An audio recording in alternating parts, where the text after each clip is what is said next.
சின்ன வயசுல இருந்தே ரொம்ப நாளாக வாண்டட் லிஸ்ட்டில் இருந்த ஒரு வகையான மிகப்பெரிய ப்ரீமியம் ட்ரெயின் அதில் தாங்க இன்றைக்கி ஃபேமிலியோட போக போகிறோம். அது உங்களுக்கு தெரிஞ்ச அந்த டபுள் டக்கர் தாங்க. இந்த டபுள் டக்கர் பார்த்தீங்கன்னா பெங்களூரில் கிளம்பி சென்ட்ரலில் கிளம்பி பெங்களூருக்குமே போகுது. இது வந்து ஒரு நாளைக்கு 1 to 1 ட்ரிப் அடிக்குது. சென்னையிலேருந்து பெங்களூருக்கு இதை விட ப்ரீமியம் ட்ரெயினான மைசூர் வந்தே பாரத், பெங்களூர் வந்தே பாரத், இந்த 2 வந்தே பாரத்துமே இந்த ரூட்டில் இருக்குது. நாங்கள் வாணியம்பாடிலேருந்து அரக்கோணம் வரையும் போக வேண்டியிருந்தது. அதனால தான் இந்த டிக்கெட் சூஸ் பண்ணோம். நாங்கள் என்ன புக் பண்ணியிருந்தோம் பார்த்தீங்கன்னா ஏசி சேர்க்கர் தான் புக் பண்ணியிருந்தோம். இதில் வந்து டிக்கெட் பார்த்தீங்கன்னா 315 வந்து ஒரு பர்சனுக்கு சார்ஜ் பண்ணியிருந்தாங்க. இதில் வந்து அப்பர் டெக் லோவர் டெக்குன்னு 2 டைம் இருந்தது. மேலே இருந்து கீழே வியூஸ் பார்க்கும்பொழுது அல்டிமேட்டாகவே இருந்தது. ட்ரெயினில் வரது எப்படி அருமையாக இருக்குதுப்பா. ட்ரெயின் நான் என்னைக்கும் பார்க்கல. நல்லா இருக்கு. ஏசி போட்டு ஜம்முன்னு நல்லா தான் இருக்குதாப்பா.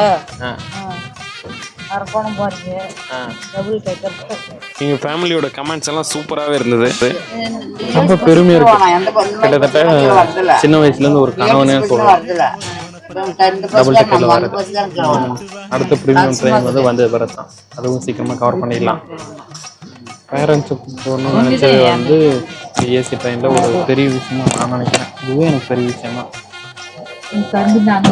யாருக்கெல்லாம் இந்த மாதிரி கட்டவங்களை வந்து நல்ல ப்ரீமியம் ட்ரெயினில் ப்ரீமியம் ஃப்ளைட்டில் கூட்டிட்டு போகணும்னு நினைக்கிறவங்க மறக்காம கண் பண்ணுங்க. நான் வந்து இந்த மாதிரி ப்ரீமியம் ட்ரெயினில் கூப்பிட்டு போகிறதே ஒரு பெரிய கனவாக தான் நினைக்கிறேன். எனக்கு இதுவே வந்து பெருமையாக இருக்குது.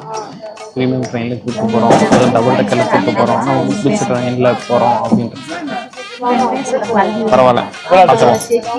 நான் சின்ன வயசுலேருந்து நிறைய கஷ்டப்பட்டு தாங்க வளர்ந்தேன் இந்த அளவுக்கு. நான் இந்த மாதிரி ஏசி ட்ரெயினில் போகிறதே ஒரு பெருமையாக நினைக்கிறேன். அதுவும் எங்கள் பெற்றவங்களை கூப்பிட்டு போகும்போது உலகத்தில் அதிகப்படியான சந்தோஷமான மனிதனா நான் அந்த நேரத்தில் போகல. ஷார்ப்பாக 6:15 பார்த்தீங்கன்னா அரக்கோணத்தில் எங்களை கொண்டு வந்து விட்டுட்டு ட்ரெயின் பார்த்தீங்கன்னா மதியம் பெங்களூர்லேருந்து கிளம்பி பங்காருப்பேட், குப்பம், ஜோலார்பேட், வாணியம்பாடி, ஆம்பூர், காட்பாடி, அரக்கோணம், பெரம்பூர்னு பார்த்தீங்கன்னா 6.25 மணி நேரத்தில் இந்த ட்ரெயின் கவர் பண்ணுது. One of the best train பார்த்தீங்கன்னா சென்னை போக பெங்களூர். இந்த ட்ரெயின் யாராருக்கெல்லாம் யூஸ் ஆகுன்றதை மறக்காமல் கமெண்ட் பண்ணிக்கிறேன். தேங்க்யூ.